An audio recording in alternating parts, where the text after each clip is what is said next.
नमस्ते मेरे प्यारे बच्चों। कैसे हैं आप? आशा करता हूँ आप सब स्वस्थ होंगे और पढ़ाई में मस्त होंगे। मैं दिनकर सातोनकर आप सभी का फिजिमेटिक्स अपने चैनल पर फिर से एक बार बहुत बहुत स्वागत करता हूँ। बच्चों, नीट और जेडब्ल्यू की सीरीज में आगे बढ़ते हुए हमने 4 लेक्चर ऑलरेडी फिनिश किए हैं और आज ये हमारा 5th लेक्चर है, जहाँ पर हम वेक्टर प्रोडक्ट में आगे बढ़ते हुए क्रॉस प्रोडक्ट क्या होता है या वेक्टर प्रोडक्ट क्या होता है वो आज हम यहाँ पर देखने वाले हैं। मैं आशा करता हूँ कि आप ये लेक्चर देखने के बाद वेक्टर्स के रिलेटेड सभी जो प्रॉब्लम्स हैं वो आप आसानी से सॉल्व कर सकते हो। आज के इस लेक्चर में हम क्रॉस प्रोडक्ट देखने वाले हैं, क्रॉस प्रोडक्ट की पूरी थ्योरी देखने वाले हैं और आने वाले लेक्चर में, इसके बाद वाले लेक्चर में हम पूरे वेक्टर से इस चैप्टर पर आइकॉनिक प्रॉब्लम हम सॉल्व करने की कोशिश करेंगे। तो आइए चलते हैं हम हमारे ब्लैक बोर्ड पर, जहां पर हम देखेंगे कि क्रॉस प्रोडक्ट क्या होता है और दो वेक्टर क्वांटिटीज को हम क्रॉस प्रोडक्ट के जरिए या वेक्टर प्रोडक्ट के जरिए हम किस तरीके से उसको ऐड कर सकते हैं। तो आइए हम चलते हैं हमारे ब्लैक बोर्ड पर, जहां पर हम देखेंगे कि क्रॉस प्रोडक्ट क्या होता है। So heading of today's article is nothing but what is called as cross product. तो क्रॉस प्रोडक्ट को ही हम वेक्टर प्रोडक्ट भी बोलते हैं। ये वेक्टर प्रोडक्ट क्यों कहा जाता है, जब मैं आपको डेफिनेशन बोलूंगा तो आपको झट से ये बात समझ में आ जाएगी।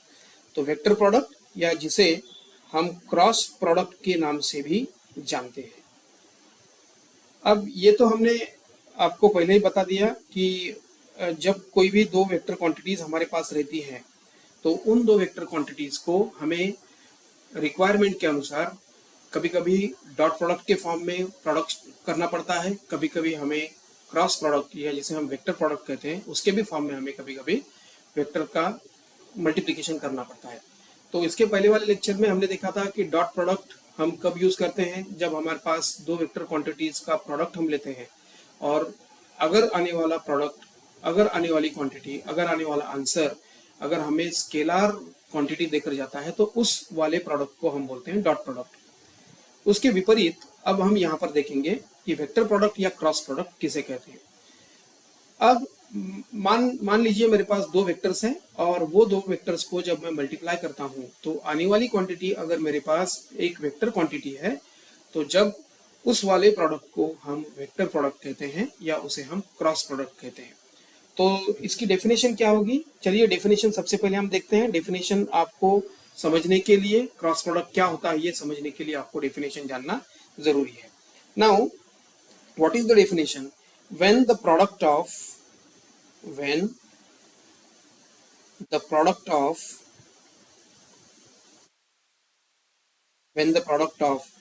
two vectors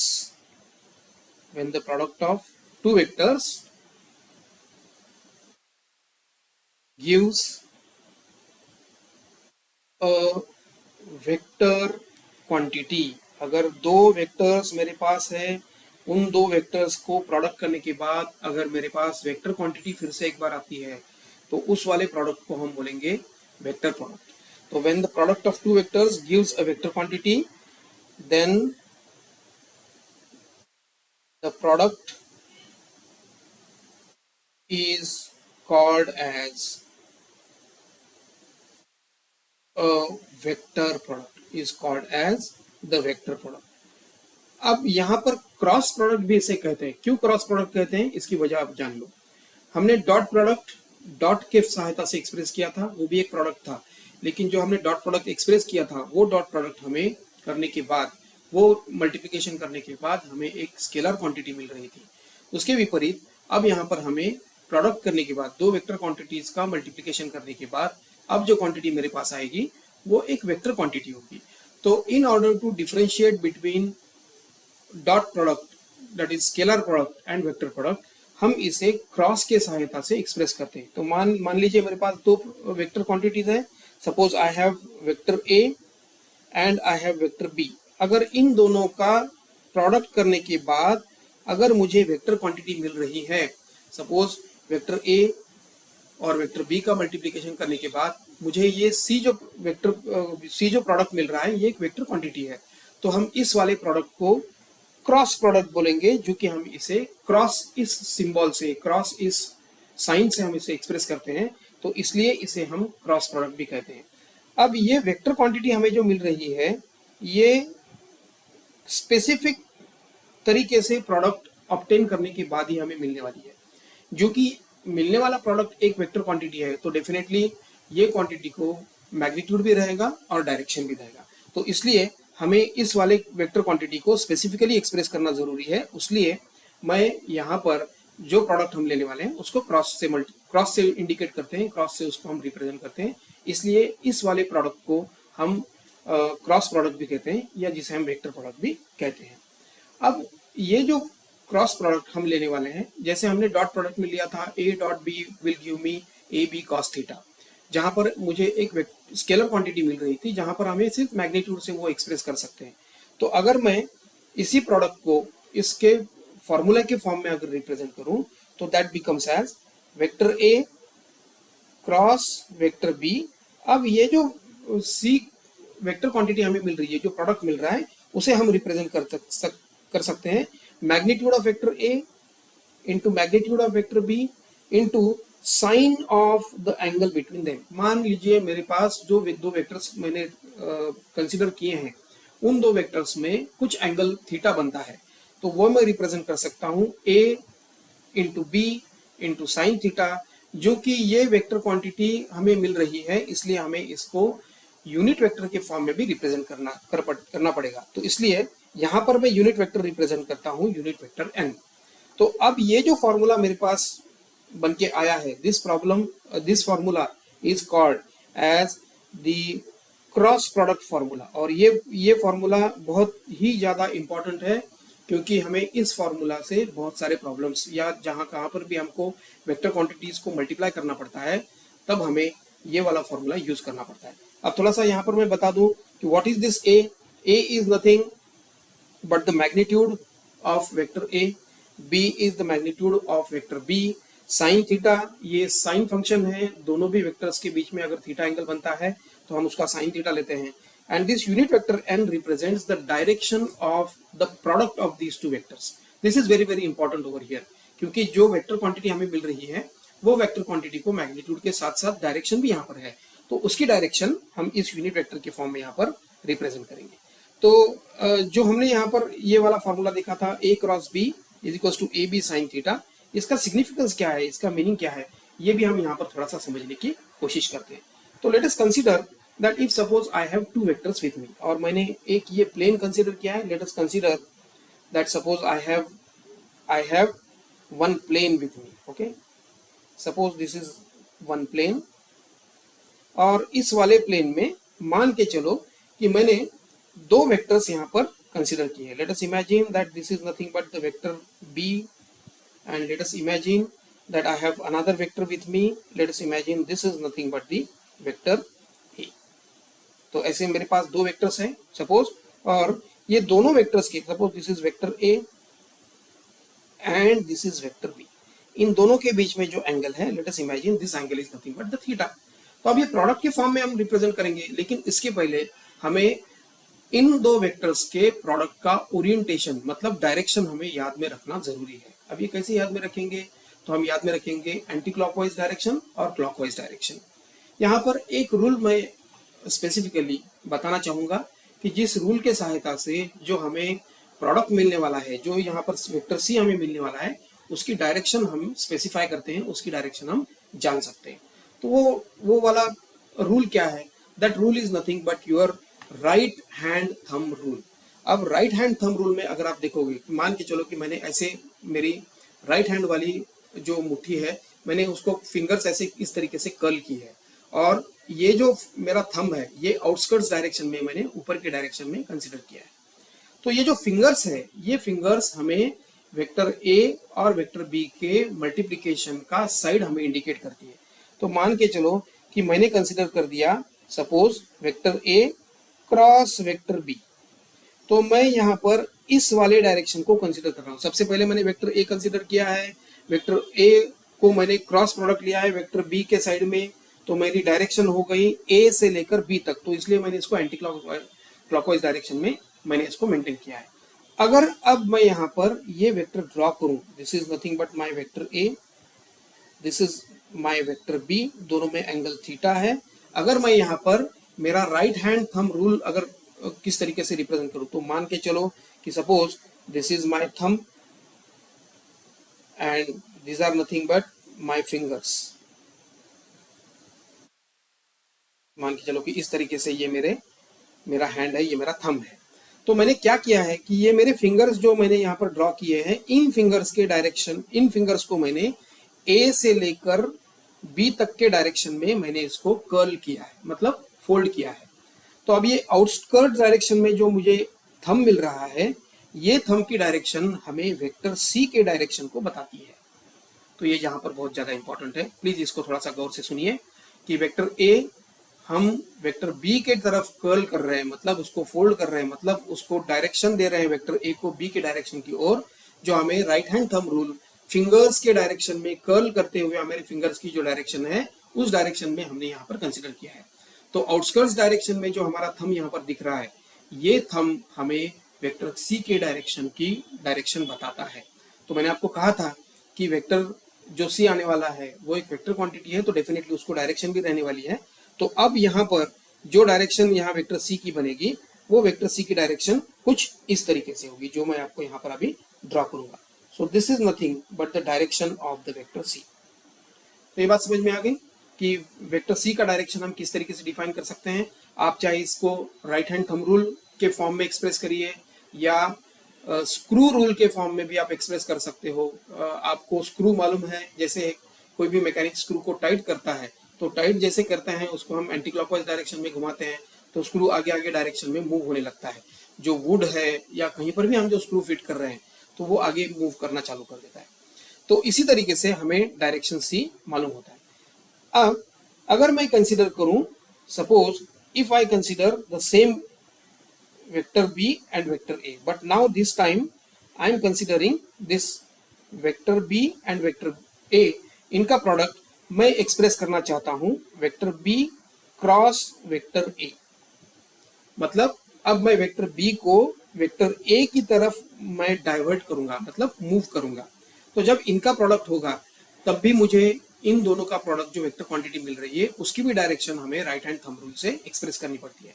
तो अगर मैं मेरे फिंगर्स को अगर प्रीवियस वाले एग्जाम्पल के, मतलब ए क्रॉस बी के विपरीत, अपोजिट, अगर मैं फिंगर्स को अपोजिट डायरेक्शन में कर्ल करूं, तो अब मेरे जो वेक्टर सी की डायरेक्शन होगी, दिस वेक्टर सी की डायरेक्शन डाउनवर्ड डायरेक्शन में होगी। तो इसका मतलब ये होता है कि वेक्टर बी और वेक्टर ए, थोड़ा सा मैं इसको ठीक से ड्रॉ करता हूं, जस्ट अ मोमेंट।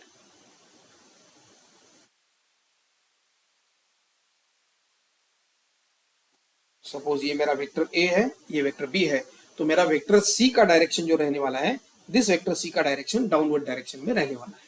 ठीक है, तो यही हम वेक्टर सी का जो डायरेक्शन है हम थंब रूल के जरिए एक्सप्रेस कर सकते हैं। अब यहाँ पर वेक्टर सी की जो डायरेक्शन मिल रही है, पहले वाले केस में अगर आप गौर से देखोगे तो I am having the direction of vector C in upward direction. ठीक है, ये वेक्टर सी मुझे इस केस में वेक्टर सी ऊपर के डायरेक्शन में मिल रहा था, लेकिन आप देखोगे इस डायरेक्शन में मुझे वेक्टर सी डाउनवर्ड डायरेक्शन में मिल रहा है। तो ये जो दोनों भी डायरेक्शन मुझे मिल रही है, इसकी वजह से यहाँ पर एक स्पेसिफिक प्रॉपर्टी वेक्टर सी को फॉलो करता है। वो क्या करता है कि आपको अगर याद होगा तो मैंने आपको बताया था कि vector A dot vector B ये इक्वल रहता है vector B dot vector A. इस रूल को हमने कहा था कम्यूटेटिव रूल या commutative law. Vector A dot vector B dot product हमेशा कम्यूटेटिव रूल को फॉलो करता है, लेकिन ये वाला रूल कम्यूटेटिव रूल यहाँ पर एप्लीकेबल नहीं है।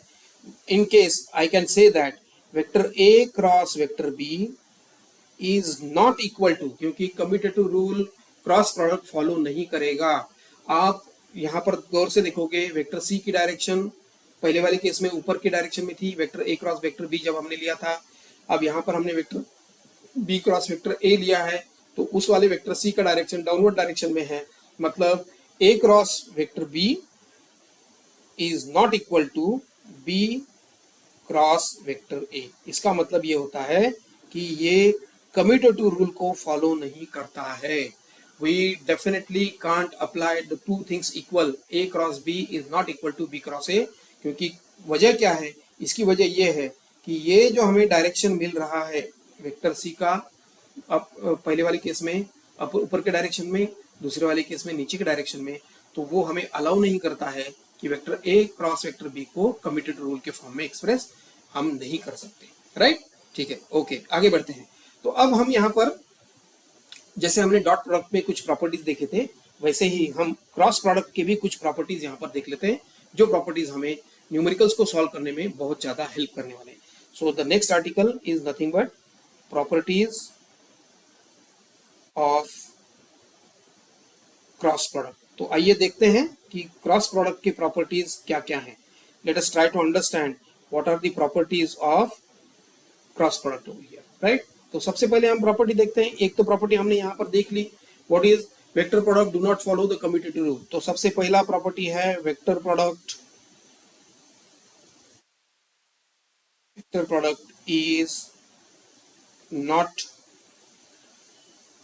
कम्यूटेटिव रूल को फॉलो नहीं करता है। उसका मतलब vector A cross vector B is not equal to vector B cross vector a. ठीक है, ये तो फर्स्ट वाला रूल होगा। बट हम इसको इक्वल कर सकते हैं, क्योंकि हमें पता है, यहाँ पर हमने देखा है, क्या देखा है, वेक्टर सी का डायरेक्शन पहले वाले केस में ऊपर है, दूसरे वाले केस में नीचे है, मतलब अपोजिट वेक्टर्स को हम यहाँ पर रिप्रेजेंट कर सकते हैं। But I can express it, अगर मुझे जरूरत ही पड़ती है कहीं पर एक्सप्रेस करने की, तो I can express it vector A cross vector B is equals to vector A, sorry, vector B cross vector A, लेकिन अब मुझे यहाँ पर निगेटिव साइन देना पड़ेगा। So this is applicable that, क्योंकि दोनों भी वेक्टर्स का डायरेक्शन अपोजिट डायरेक्शन में आ रहा है, तो इसलिए वेक्टर ए क्रॉस वेक्टर बी को मैं vector B cross vector A but with negative sign मैं यहाँ पर एक्सप्रेस कर सकता हूँ अगर जरूरत पड़ती है तो। Now what is the second property? Second property is that though the direction is different but the magnitude will be the same. तो मैं यहाँ पर सेकंड प्रॉपर्टी लिखता हूँ, vector A cross vector b and vector b cross vector a magnitude may be same depending upon what is the magnitude of vector a and vector b. Magnitude may be same but direction is opposite. ये direction opposite रहने वाली है। दोनों भी vectors अगर एक ही plane में लाई कर रहे हैं तो डेफिनेटली उनका मैग्नीट्यूड हो सकता है कि एक हो, लेकिन डेफिनेटली डायरेक्शन अलग अलग रहने वाली है। सो this is second property. What about the third property?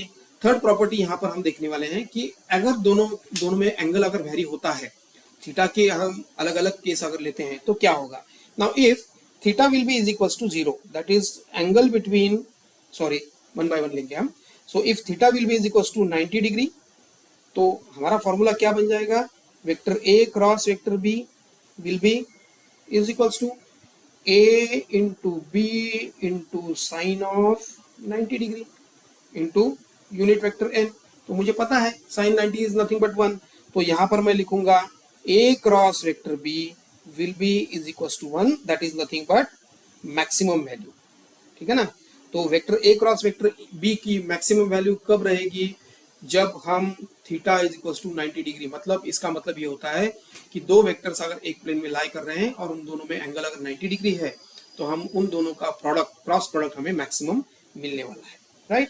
Now if theta will be is equal to से सपोज 0 डिग्री और 180 डिग्री, तो अगर थीटा मेरे पास 0 है और 180 डिग्री है, तो मुझे पता है ये क्या होने वाला है, cross product vector A cross vector B will be is equals to a into b into sine of 0.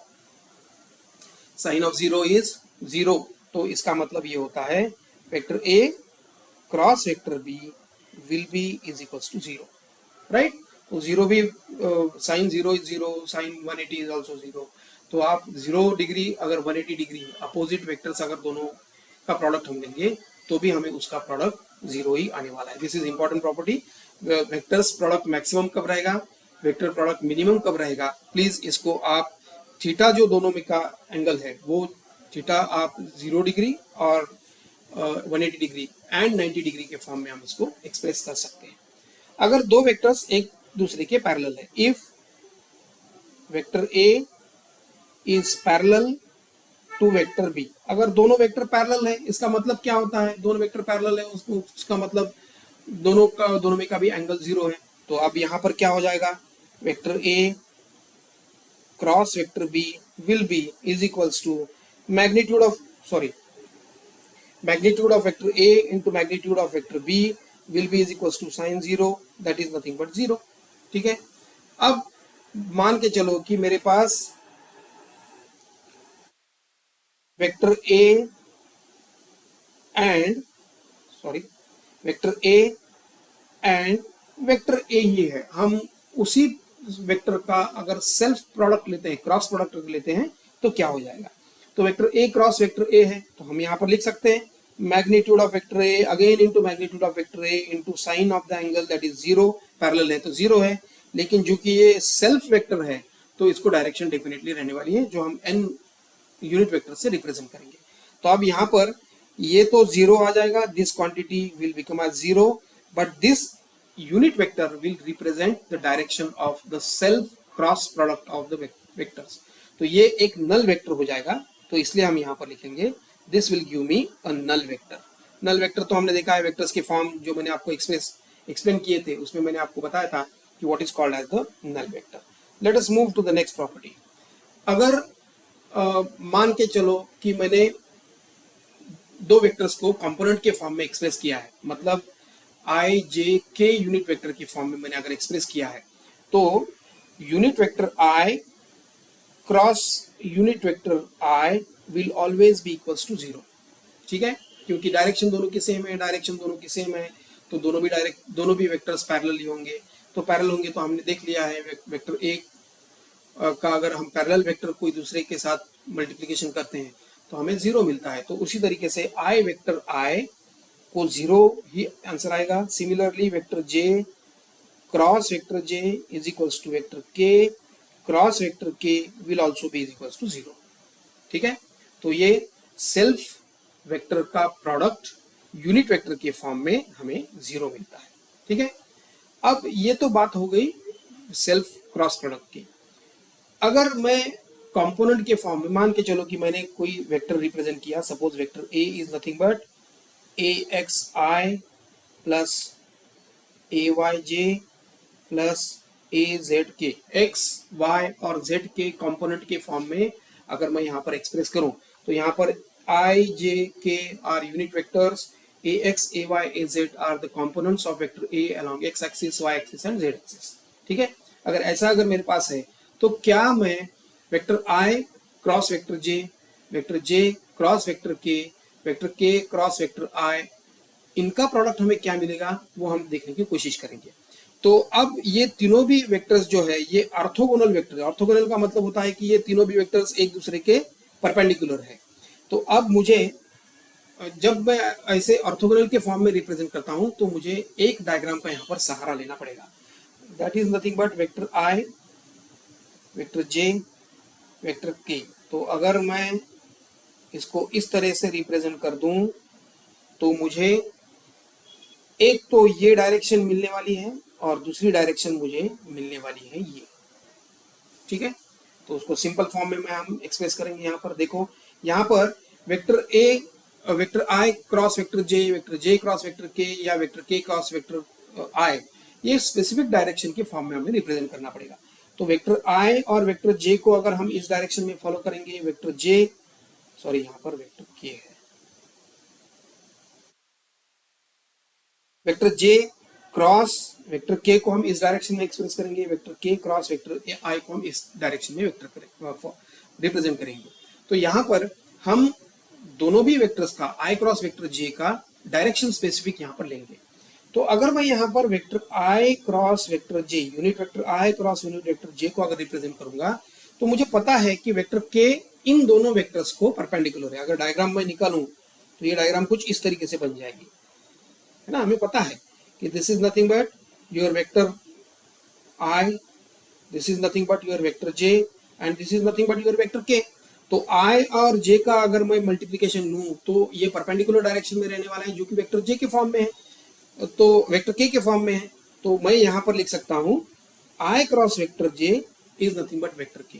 अगर हम यही ओरिएंटेशन फॉलो करें, मतलब यही डायरेक्शन अगर हम फॉलो करेंगे, मतलब अगर मैं लिखूं वेक्टर जे क्रॉस वेक्टर के will be is equals to remaining vector that is nothing but your vector i, या और अगर वेक्टर के क्रॉस वेक्टर ए, वेक्टर के क्रॉस वेक्टर आई को मैं रिप्रेजेंट करूंगा तो remaining vector that is nothing but vector जे।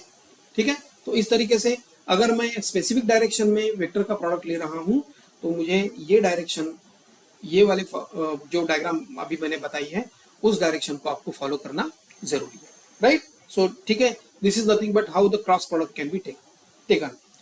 अब अगर मेरे पास सपोज मैंने कंपोनेंट के फॉर्म में अगर वेक्टर्स को मैंने रिप्रेजेंट कर दिया, suppose if I have vector A as, जैसे कि मैंने अभी आपको कहा था A X I plus A Y J plus A Z K, ये एक वेक्टर मैंने कंपोनेंट के फॉर्म में कंसिडर किया है।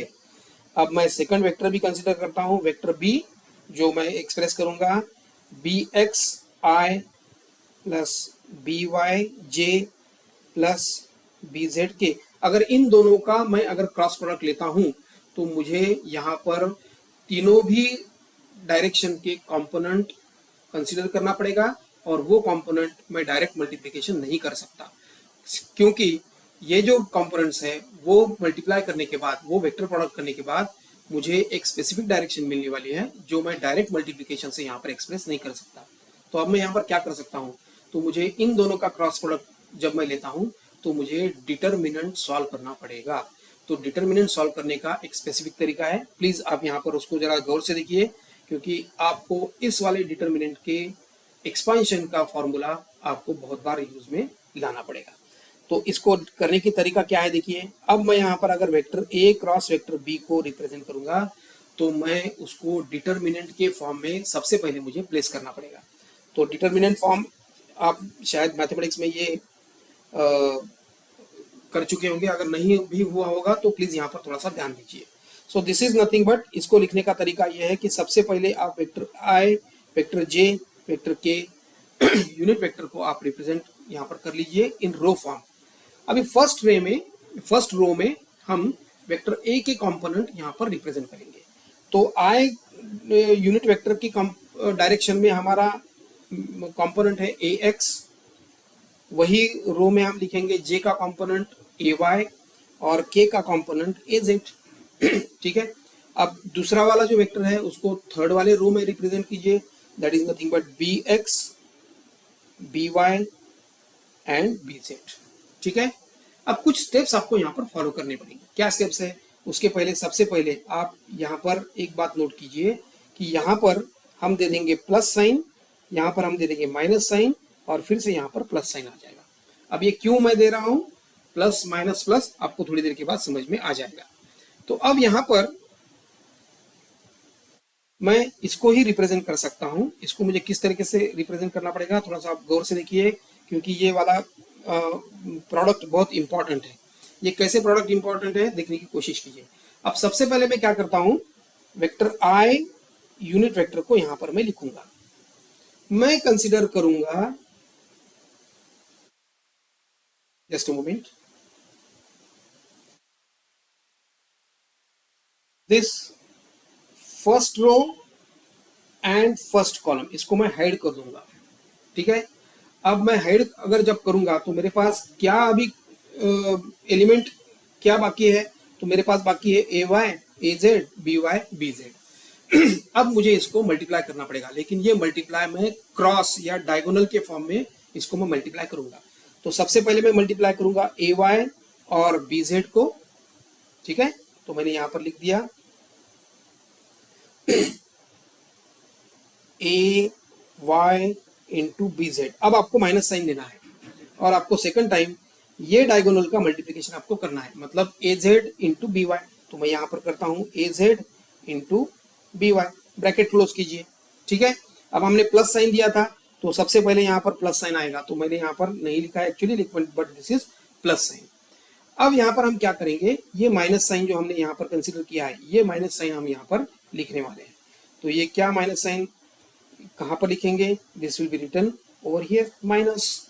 ठीक है, अब हम क्या करेंगे, फर्स्ट रो को वैसा ही रखेंगे और हम कंसिडर करेंगे सेकंड वाला कॉलम। तो अब मैं यहाँ पर सेकंड वाला कॉलम कंसिडर करता हूँ, मतलब ये कॉलम मैंने अभी कंसिडर किया है। ये जो मैंने first row and second column यहाँ पर लिया है, वो एलिमेंट हमें कंसिडर नहीं करने हैं। हमें कंसिडर करने हैं कि इन दो रो और कॉलम को छोड़कर बाकी के जो एलिमेंट है हमको उनको कंसिडर करना है। तो अब फिर हम क्या करेंगे, देखिए फिर से एक बार। अब हम क्या करेंगे, जैसे हमने पहले डायगोनली मल्टीप्लाई किया था, अब भी हम डायगोनल मल्टीप्लाई करेंगे। अब हम मल्टीप्लाई करेंगे ax इंटू बी जेड। तो मैं यहाँ पर लिखता हूँ vector j in bracket ax into B Z minus minus. अब ये वाले डायगोनल का मल्टीप्लीकेशन हम करेंगे, that is nothing but az into B X. ठीक है, अब यहाँ पर तीसरा वाला कॉलम हम कंसिडर करेंगे। तीसरा वाला कॉलम हमारे पास क्या है, तो देखिए दिस वन, सॉरी,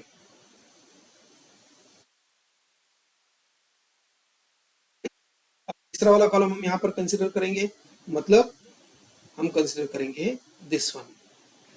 अब जो कि यहाँ पर आपको दिखाई देगा कि हमने यहाँ पर तीसरा वाला साइन जो दिया है, that is nothing but this plus sign. तो यहाँ पर हम लिखेंगे प्लस। ठीक है, प्लस लिखने के बाद हम लिखेंगे वेक्टर के, यूनिट वेक्टर के, और फिर से वही जो एलिमेंट बाकी है, अभी कौन सा एलिमेंट बाकी है, ax into this is B Y, ax into B Y.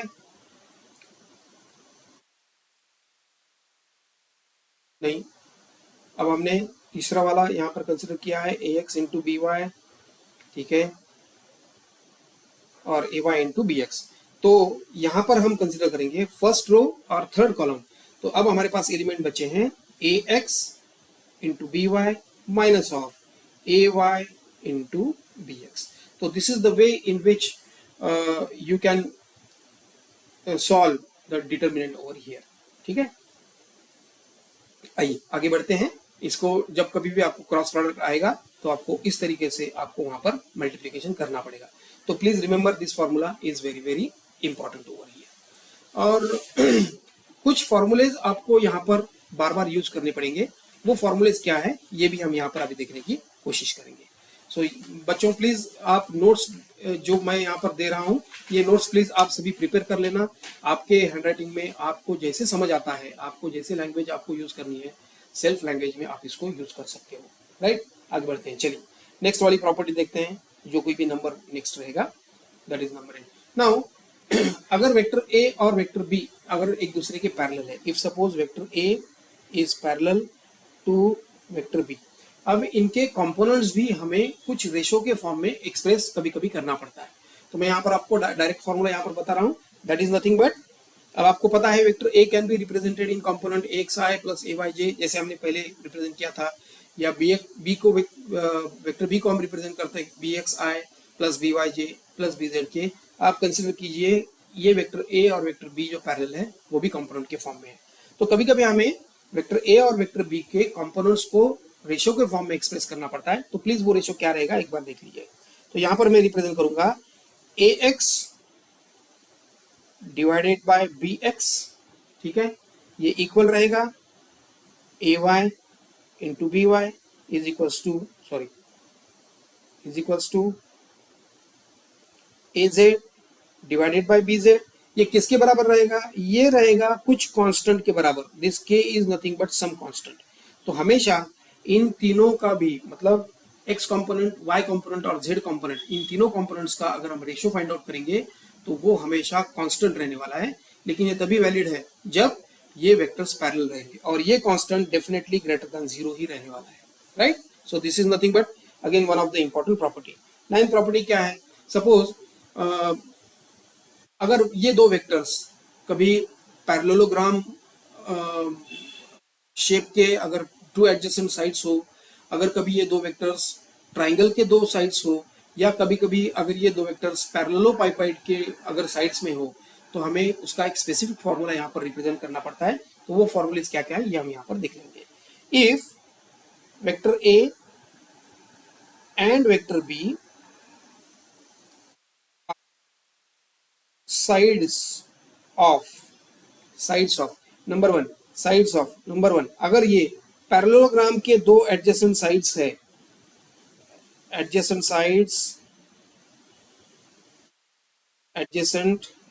sides of a parallelogram,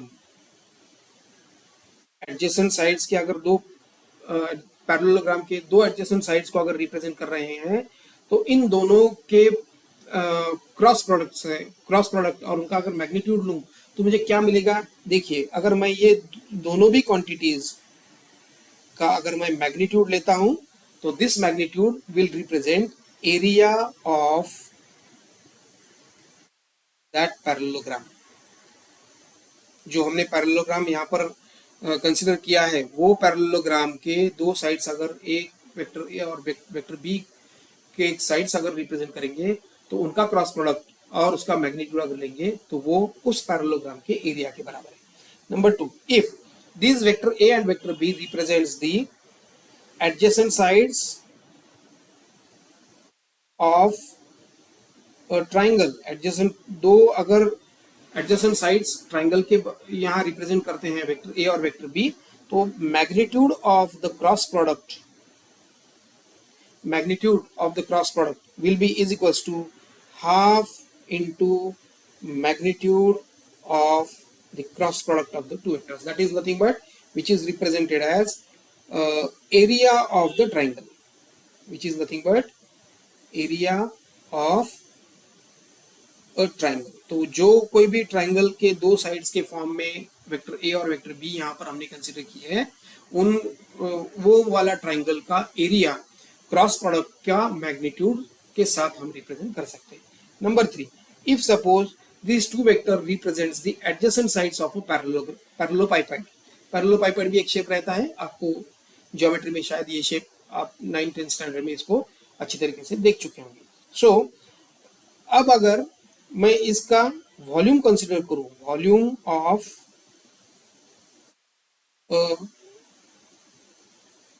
पैरेललोपाइपाइड, तो इसका वॉल्यूम मैं रिप्रेजेंट कर सकता हूं vector A dot vector B cross vector C. तो पहले तो वेक्टर बी और वेक्टर सी का क्रॉस प्रोडक्ट लेंगे, उन दोनों का जो प्रोडक्ट आएगा उसको अगर हम वेक्टर ए के साथ डॉट प्रोडक्ट लेंगे, तो that is nothing but the volume of the parallelepiped. तो ये कुछ प्रॉपर्टीज हमने यहाँ पर देख लिए कि जिस प्रॉपर्टीज के साथ हम कभी भी आपको अगर वेक्टर ए और वेक्टर बी यहाँ पर अगर रिप्रेजेंट किया जाता है, तो आपको इन प्रॉपर्टीज को वो वेक्टर का क्रॉस प्रोडक्ट सॉल्व करने में आपको वहां पर यूज में डेफिनेटली आने वाला है। अच्छा, ये क्रॉस प्रोडक्ट हम लेने वाले हैं, उसके कुछ एग्जांपल्स कंसीडर कर सकते हैं क्या? तो देखते हैं उसके एग्जांपल्स क्या हैं। तो let us consider few examples. Example of cross product, तो इसके डॉट प्रोडक्ट के तो हमने एग्जांपल देख लिए। What are the products when the two vector quantities represented in the form of the dot product, ये तो हमने देख लिया। ठीक है, अब क्रॉस प्रोडक्ट की एग्जांपल क्या है? तो first example is nothing but your angular momentum. Angular momentum, अगर आपको एंगुलर मोमेंटम अभी तक मालूम नहीं है, तो आप रोटेशनल मोशन का चैप्टर जब पढ़ेंगे तो आपको एंगुलर मोमेंटम क्या है ये मालूम हो जाएगा। यहाँ पर आप कंसीडर करो कि जैसे हमने लीनियर मोमेंटम, कोई भी जो ऑब्जेक्ट लीनियर मोशन फॉलो कर रहा है उसके साथ जो मोमेंटम एसोसिएटेड रहता है उसको हम लीनियर मोमेंटम कहते हैं, और जो ऑब्जेक्ट रोटेशनल मोशन फॉलो कर रहा है उसके साथ जो मोमेंटम एसोसिएटेड है, या सर्कुलर मोशन फॉलो कर रहा है उसके साथ जो मोमेंटम एसोसिएटेड है, उसको हम एंगुलर मोमेंटम कहते हैं। तो angular momentum is represented with vector L, and that is nothing but the cross product of R into linear momentum. What is this R? R is nothing but the vector which is drawn from a center up to the point at which you want to calculate the angular momentum. यहाँ पर P एक linear momentum है, R एक position vector है, और L is nothing but the cross product of these two vectors, that is nothing but angular momentum. और कुछ examples है क्या? हाँ, और कुछ एग्जांपल्स हम कंसीडर कर सकते हैं। दैट इज आप यहाँ पर देख सकते हो टॉर्क, TORQE। टॉर्क भी एक वेक्टर क्वांटिटी है। जब आप किसी भी जो ऑब्जेक्ट सर्कुलर मोशन फॉलो कर रहा है या रोटेशनल मोशन फॉलो कर रहा है, दोनों ऐसे पॉइंट्स अगर आप कंसीडर करोगे जो अपोजिट उस वाले सर्कुलर मोशन या रोटेशनल मोशन जो ऑब्जेक्ट परफॉर्म कर रहा है, उसके अगर अपोजिट एंड पर अगर दो पॉइंट्स लाई कर रहे हैं, तो वहां पर जो फोर्स एक्ट होगा, that force is in the form of, हम उसको टॉर्क के फॉर्म में एक्सप्रेस कर सकते हैं। तो this is represented by tau. ये एक स्पेसिफिक नोटेशन है जो हम टॉर्क को रिप्रेजेंट करते हैं। That is nothing but again position vector into the force which is acting at that particular point. ठीक है, या हम और कोई एग्जांपल कंसीडर कर सकते हैं, जैसे हम एक्सप्रेस कर सकते हैं एंगुलर वेलोसिटी। एंगुलर वेलोसिटी भी एक वेक्टर क्वांटिटी है, तो हम इसको रिप्रेजेंट करते हैं v is equal to r into omega, where r is nothing but again a position vector, omega is nothing but the angular frequency over here. So v is equals to r omega. These are nothing but few examples. अगर आपको इन quantities आपको ठीक ढंग से अगर शायद अभी मालूम नहीं होगा, जो 11th स्टैंडर्ड में अभी आ चुके हैं, शायद अगर उनको ये मालूम नहीं होगा, तो आप धीरे धीरे ये वाली क्वांटिटीज को जैसे जैसे आपके चैप्टर्स आगे बढ़ेंगे वैसे वैसे आप डेफिनेटली इसको सीखेंगे। But these are some examples of the cross product. ठीक है, तो this is all about what is called as the cross product, जिसे हम वेक्टर प्रोडक्ट के नाम से भी जानते हैं। तो आज हम यहीं पर रुकेंगे। प्लीज आप इसको अच्छी तरीके से रिवाइज कीजिए। आने वाले लेक्चर में हम डॉट प्रोडक्ट और क्रॉस प्रोडक्ट और एंटायर वेक्टर्स, ये चैप्टर पर कुछ आइकॉनिक प्रॉब्लम्स हम यहाँ पर कंसिडर करने वाले हैं। तो ये आइकॉनिक प्रॉब्लम्स जो मैं जो कंसिडर करने वाला हूँ, जो आपको बताने वाला हूँ, वो बहुत ही इंपॉर्टेंट प्रॉब्लम्स हैं। सिमिलर टाइप के प्रॉब्लम्स आपको नीट में या JEE के एग्जाम में या और कोई कॉम्पिटिटिव एग्जाम्स में डेफिनेटली आपको हेल्प करने वाले हैं। तो आज के लिए बस इतना ही, हम यहीं पर आज रुकेंगे। और जाने से पहले फिर से एक बार आपको रिक्वेस्ट है कि प्लीज़ वीडियो अगर आपको अच्छा लगता है तो कमेंट कीजिए मुझे। अगर आपके कुछ डाउट्स है तो कमेंट में आप मुझे प्लेस कर सकते हो। ज़्यादा से ज़्यादा मैं कोशिश करूँगा कि नेक्स्ट आने वाली वीडियो में वो डाउट्स को मैं क्लियर कर सकूँ, उसको मैं डेफिनेटली यहाँ पर इंक्लूड कर लूँगा आने वाले लेक्चर्स में। अगर आपको वीडियो अच्छा लगता है तो प्लीज़ लाइक कीजिए, वीडियो को सब्सक्राइब ज़रूर कीजिए, ताकि ऐसे बहुत ज़रूरतमंद स्टूडेंट्स हैं जो किसी कारणवश गाइडेंस नहीं ले पाते हैं, ट्यूशन्स नहीं लगा पाते हैं, तो उनको भी इन वीडियोस का डेफिनेटली हेल्प होगा। और मुझे ऐसी वीडियोस बनाने में डेफिनेटली इसका फ़ायदा होगा, इंस्पिरेशन मुझे मिलेगा। उसके लिए मेरी आपसे ये रिक्वेस्ट है कि प्लीज़ चैनल को सब्सक्राइब कीजिए, ताकि मुझे ऐसे ही अच्छी वीडियोस बनाने के लिए इंस्पिरेशन मिले। बेल नोटिफिकेशन, बेल आइकॉन को ज़रूर दबाइए, ताकि आपको आने वाले हर वीडियो का नोटिफिकेशन जैसे ही मैं वीडियो अपलोड करता हूँ तो आपको तुरंत मिल सकेगा। तो आज के लिए बस इतना ही। जाने से पहले फिर से एक हम्बल रिक्वेस्ट है कि प्लीज़ आपके माता पिता एवं गुरुजनों का उचित सम्मान कीजिए और जुड़े रहिए आपके अपने इस चैनल पर जिसका नाम है फिजिमेट। तो मिलते हैं ऐसे ही किसी इंटरेस्टिंग और आने वाले अच्छी वीडियोस के साथ। Thank you and take care.